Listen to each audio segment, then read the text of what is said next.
welcome. This is a long time coming requested video about my gut health journey. I think like a lot of people, I was experiencing a lot of gut issues, predominantly bloating, but a whole lot of other issues as well that go with that, and was just sick of it. I'm 22 now, and I think I probably started dealing with gut issues probably my whole life if I actually think about it, but predominantly I think it became a really noticeable and was hindering my way in which I'd go about my days when I was probably like 16, which I think again is a very common age for people to be suffering with gut issues.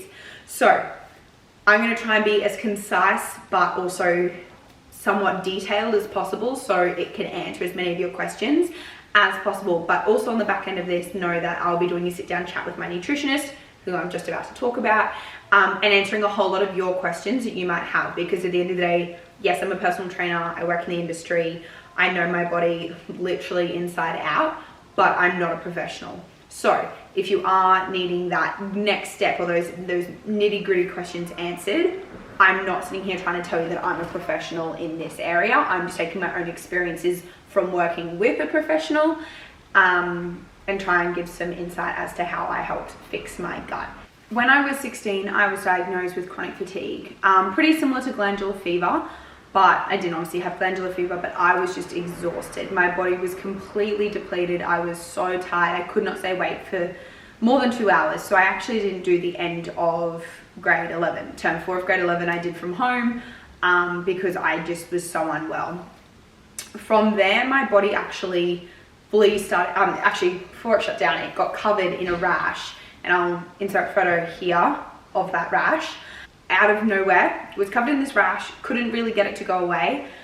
I then went into full anaphylactic shock. I've never had anaphylaxis in my life. I don't react to food, like, well, I do react to foods, but not like nuts. My face would blow up. Again, I will insert a photo here.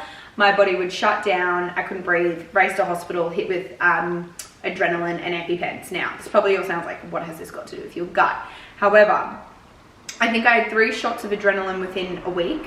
I was then on a really high dose of antihistamines and was taking way too many of them for my gut, and completely ruined the lining of my gut.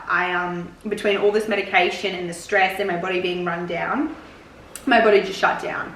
I then kind of recovered from that, went away on family holidays over that Christmas break, felt a lot better, just slept a lot. And then beginning of grade 12 for me, so I was still 16, almost 17, I started having really bad gut issues. I wasn't going to the toilet for more than 2 weeks. I wasn't doing a poo, sorry, TMI, but this whole chat's about to get a bit TMI. I couldn't poo for 2 weeks. My stomach was extremely bloated. Having just a cup of spinach would set my stomach off, and I was just, I just could not understand what was going on. I then went back to my GP, was telling her all of these symptoms. She said, okay, let's get a scan of your abdomen, so my stomach. I got a scan of that, and I was quite literally full of poo. I hadn't gone to the toilet properly in probably a month. Like, I was going a little bit, but it was only tiny little bits. It wasn't like a full proper bowel movement. I was just so unwell. So then I got raced into an emergency colonoscopy and endoscopy to look for any reason as to why this was happening, apart from the fact that I had had all that adrenaline, I'd had all the antihistamines that were extremely dehydrating, and they didn't find anything too groundbreaking. They did find that I had no lactase enzyme, so that's the enzyme that breaks down the protein in dairy products, lactose. My symptoms improved dramatically. I felt a lot better. I wasn't nearly as like bloated. My skin wasn't breaking out. I never really had bad skin, but it would still get a little bit all over the place. And that was all well and good. One thing I might add, I also at this point went on the contraceptive pill for only 4 months. I will insert what it did to my body, specifically my chest here. Again, my body did not react to this well. My gut flared up again, couldn't figure out why. We looked at changing the type of pill I was on, and then my GP said to me, oh, you do know that the pill has a small amount of lactose in it. Again, if you're dairy intolerant, maybe check this on with your doctor. So I've gone, okay, great. None of the pills at that point, or nothing that my GP advised. She advised me to go off the pill. She said, okay, this is not good for your body. It also has lactose in it. Let's just go, no contraception. Went off the pill, my boobs went back down. I was feeling a lot better. but I still would get this distended stomach and pain and issues. I then started working as a personal trainer, so fast forward about 6 months, and I started working as a personal trainer, and the lady I was working for was really big on her gut health and stuff, and over time I gradually fell into, I should also add, I never ate gluten really. As a kid, it was on and off it. My mum doesn't eat it, so she just didn't really cook it in the family, cook it for the family, so I never really ate gluten. So at this point didn't eat gluten, I wasn't eating dairy, and I started working with this lady, and she was big on gut health, and we often talked about foods, and I inevitably ended up going on a more paleo-based diet. So this is eating fruit, nuts, vegetables, meat, seeds, like whole foods. So pretty much eliminates gluten, dairy, refined sugar, grains, and legumes. And I felt unbelievable. I'd never felt so good in my life. I never felt leaner in my stomach. I never felt like I had less bloating in my life. But that was all well and good. I went like that for a while.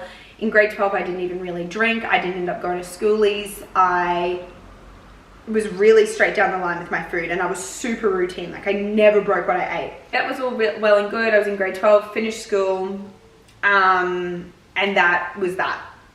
I thought, okay, great, this is me. I've sorted out my gut issues. How fantastic. However, I was always still super, super lethargic, and I've always, since my chronic fatigue, I obviously don't have it anymore, but I've never had high levels of iron. I've always been borderline anemic, kind of anemic, not so great. So, pause there. Let's go back to that photo that was of me when I was on the pill in 2017 in Bali. So, I went to Bali in 2017 with my mum. I did get Bali belly right at the end of the trip, which was not fun, but that was that. Again, didn't think anything of it. Fast forward to the end of 2018, I was running my own business, feeling pretty good. I was like moderate amount of stress, had a boyfriend, but was still getting this weird bloating and was always still super, super tired and lethargic. So I went and saw this amazing doctor that my mum found, and long story short, found out that I had parasites. So again, they were so severe, and that was from that trip in Bali that I went on a big course of antibiotics to get rid of them. But again, it damaged my gut. Things weren't so great. I had to rebuild that up from being on the antibiotics, which I did. That was fine. Just like ate my good foods. Again, never really felt amazing. I felt good. I went through patches where I felt great. I went through patches where I didn't feel so great, but I can never be consistently great. That was the end of 2018.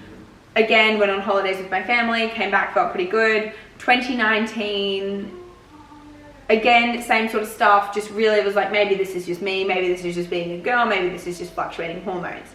Then that brought us all the way up to really the beginning of 2021. And I'm sure this is the part that everyone is really interested in. So there's all that back history, understanding what was going on with my gut. Beginning of 2021 was interesting. I think 2020 was a very stressful year for everyone.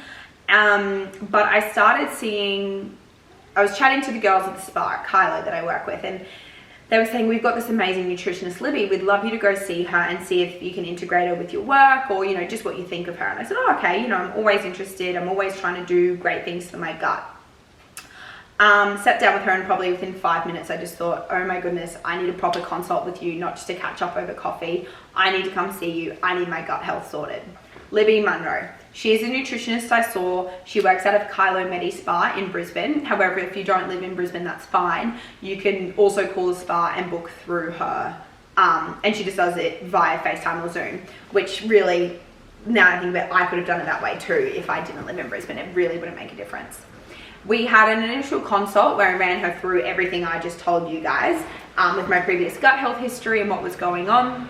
But I said my biggest concern was that I'm so iron deficient and so exhausted. I feel like I could vomit most mornings that I wake up.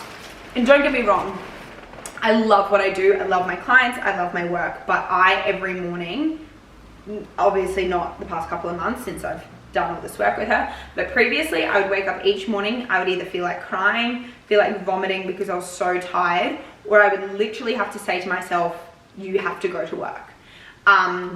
Please don't get that confused. I love what I do, but I was so tired. It didn't matter if I woke up at 8 a.m. or 6 a.m. or 4 a.m. I felt the exact same way. I was so tired all day, every day, and I just thought, surely this can't be right. Like, surely this is not how you're supposed to be. So I was chatting to Libby and she was like, no, that's not how you're supposed to be.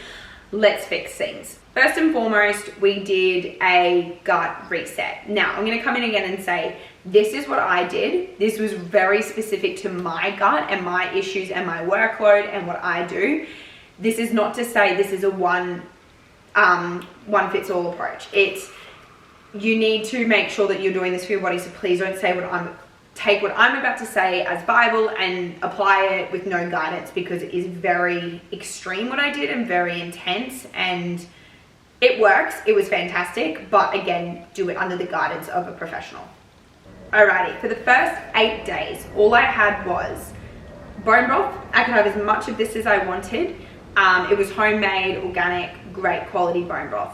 I then was having 2 smoothies a day. These had coconut cream, avocado, collagen, hydrolyzed beef protein, and a few drops of stevia, and I've also put some cacao powder in them to make them palatable. I took these smoothies. Now, these smoothies were huge. They were probably about the size of my head, and I had 2 of those a day, so I was definitely eating. The goal at this point was not to lose weight. It was not to cut calories.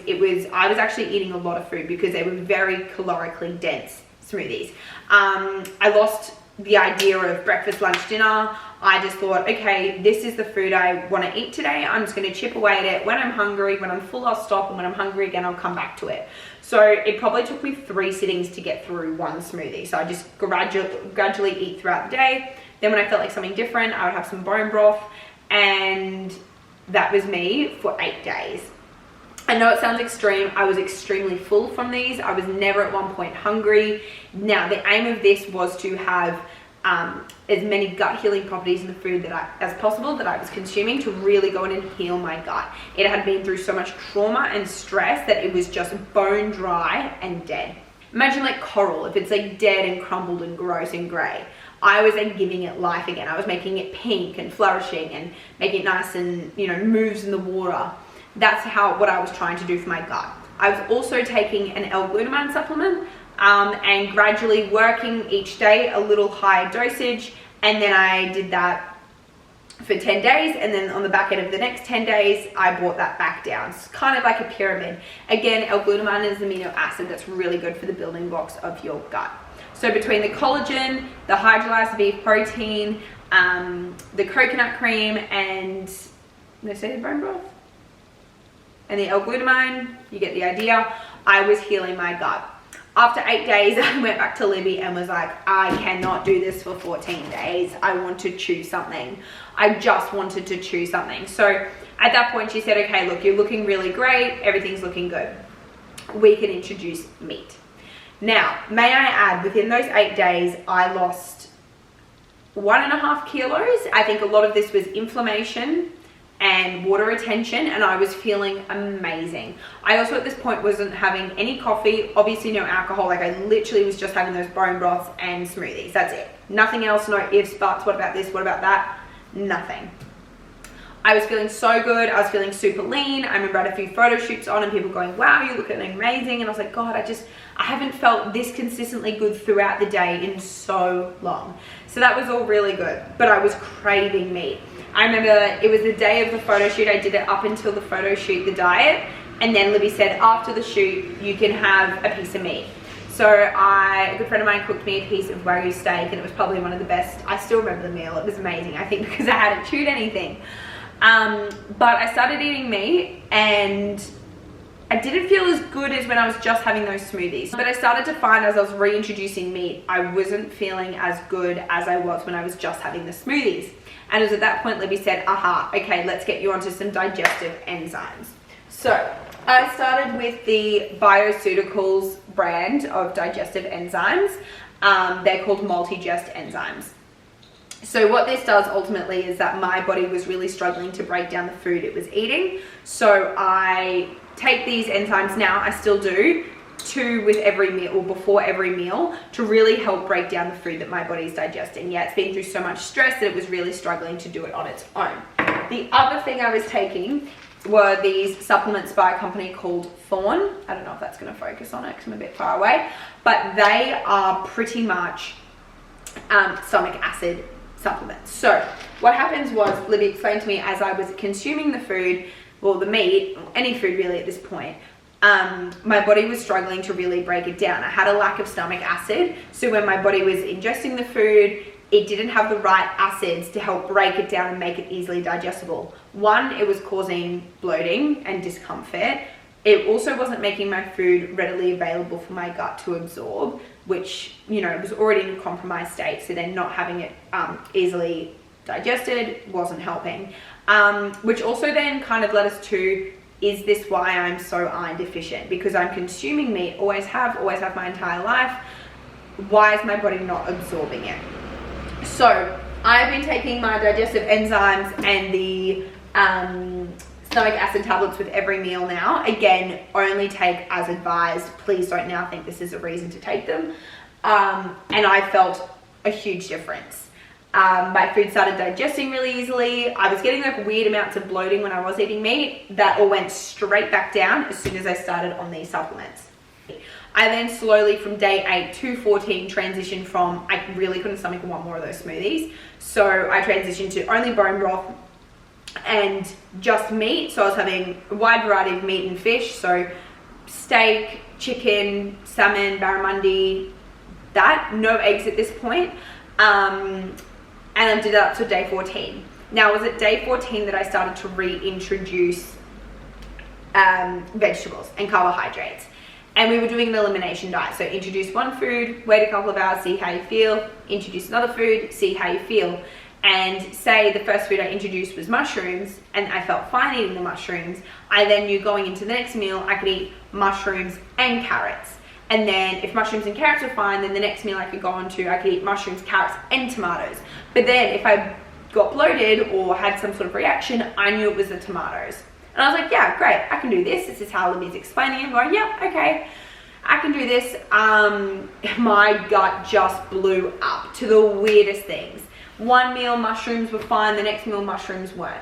Then the next time, carrots are fine, and then they weren't. Then I'd eat some onion and garlic, and God, my stomach blew up. And I just thought, oh my goodness, is all I'm going to be able to eat for the rest of my life straight steak? No. So Libby had a light bulb moment. She was on, let's do a SIBO test. So SIBO stands for small intestine bacterial overgrowth. And this pretty much tests for how your body reacts to different types of sugars. Sugars being what make up carbohydrates. So carbohydrates are broken down into different types of sugars. And in this test, it really brings it down, like what's the word? It's very specific as to which, it isolates, that's the word, it isolates the sugars on their own, so you can see, fingers crossed, not all of them, but which one you do react to. Breath test, it was all done on breath. You would blow into a big long bag, if I can find a photo, I'll put it in here, and you would press a test tube, and it had a needle that would prick it, and the air would then blow into the test tube, and you would then send that away. I think it was only 4 days. It came back quite quickly, actually.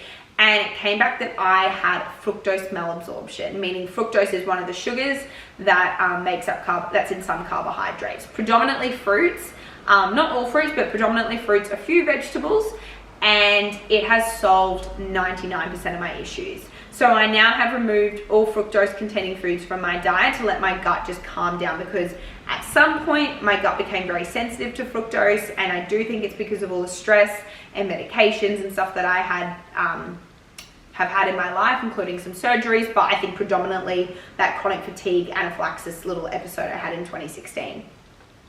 End of 2015 when I was 16. 3 months since I've been with Libby, and I haven't eaten fructose since that test, which was probably 2 months ago.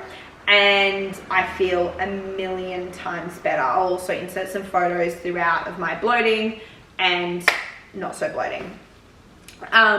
I still am consuming my enzymes and my stomach acid throughout this period, but ultimately my goal is still there of increasing my iron. Yes, I feel a lot less bloated. I'm feeling amazing. I'm definitely have a lot more options with my food again, but I'm not eating foods that contain fructose. So an app that really helped me was the Monash University FODMAP app. And you pretty much, I think it's $12 to buy, but it is the best thing ever after seeing Libby about you can just search up any food and it will tell you like green, orange or red traffic light sort of system as to if you should eat it or not. The small amount of alcohol I have had has been predominantly wine, which I find doesn't flare me up nearly as much. So when I'm at home, Monday to Friday, even over the weekends, if I don't have any plans on, I'm sticking to that pretty strict diet. I eat a fair bit of protein. Protein was something I realized I didn't eat enough of. Carbohydrates was something I didn't eat enough of. And that's something to mention. I always thought that I was reacting to rice. I love rice and I love gluten. I can't eat gluten. So gluten-free breads and rice, I was petrified of eating. I always thought that was what was making me so bloated. So of course for years I was like, no, I don't eat that. I don't eat that. I'm paleo, rah, rah, rah, rah, rah. Since then, Libby's like, I want you to eat rice. And I was like, no, but Libby, I want to like, inevitably after all this gut healing stuff, probably drop 1 or 2% body fat. Not a lot, just a little bit. Hold your horses. And she was like, no, you need to eat rice. You will be surprised. And since removing the fructose foods that I was eating in almost every single meal, I feel amazing. I eat rice and I feel so lean through my stomach. I eat some gluten-free bread, good quality gluten-free bread, not stuff that's full of shit, none with sugar in it. I feel so good, like so good. I have way more energy, and don't get me wrong, I'm not there yet. I'm not completely out of the woods, but things are looking better. I'm eating rice, at least 1 cup of rice a day, if not more. I eat 2 slices of bread a day. Every second or third day I eat some oats. I'm eating a lot more carbs, and I always thought this would make me feel so lethargic and bloated and wanting to have a nap, and also make me like put on weight, but it wasn't. It was the fructose containing fruits. Now, again, fructose may not be your issue, but that SIBO test was a really great place to start. Getting the test done, doing it properly, having a clear answer will help. And then since then, I've also started incorporating some grass-fed beef liver tablets. Now, I'm not a huge fan of sitting down and eating a big plate of liver or kidneys, but it is extremely good for iron levels and your B12. So this is also something I have at night because I can't stop. I'm not quite desperate enough to eat liver yet. So I'm taking it in capsule form. Haven't been taking it for long enough to really see if it's like has or hasn't made a difference. It hasn't made me bloated. It hasn't made me more tired. So we'll keep going with this and let you know how I go with that. In the next video, I'm going to be sitting down with Libby and we're going to be having a sit down chat and answering a whole lot of your questions. So if you do have questions regarding your gut health or where to start or any questions for Libby, she's going to be sitting down with me. We're going to have a bit of a chit chat on the couch with a cup of tea and we will be going from there. So if you did like this video, please give it obviously a thumbs up and comment, but I will be doing a lot more on my gut health and answering a lot more of your questions because honestly, I wish when I was in the position that I was in, someone would have been like, this is what to do. So in summary, get a nutritionist or a dietitian, someone that you trust, someone that is open to understanding where you're at and your goals. They don't just have their one set protocol. I would recommend Libby Munro. Get the tests done. I wish I'd done the SIBO test right from the beginning because it would have made the whole process of that. I probably did 2 weeks where I was doing that elimination diet and it just wasn't really making sense. Bone broth. Bone broth, if I can stress anything enough, bone broth has changed everything for me. I still have a cup of this every morning before I eat anything just to really give some gut loving nutrients to my stomach and make me feel really nice in the mornings. I'm reducing the caffeine 100%, and I think that was more so probably a stress thing. There's actually nothing wrong with coffee, but it was heightening my stress so much that it was compromising my gut health. And eating more protein really help. Good quality sources of protein. But all in all, I can say that I feel so much better. I inevitably ended up losing 5 kilos throughout this whole process. It sounds very daunting, and I know this was a lot of information, but do yourself a favor. You deserve to feel good. You deserve to feel on top of your gut health. And I know men as well as women suffer from horrific bloating, and it's just because it's normal doesn't mean it's okay. Just because something's common doesn't mean it's okay. It shouldn't be normal. To give you some insight, I just had a huge lunch and my stomach is feeling super lean and super good. So I hope you enjoyed this video. If you did, please let me know and leave any questions you have for myself or Libby down below, and we will be answering them in the next video.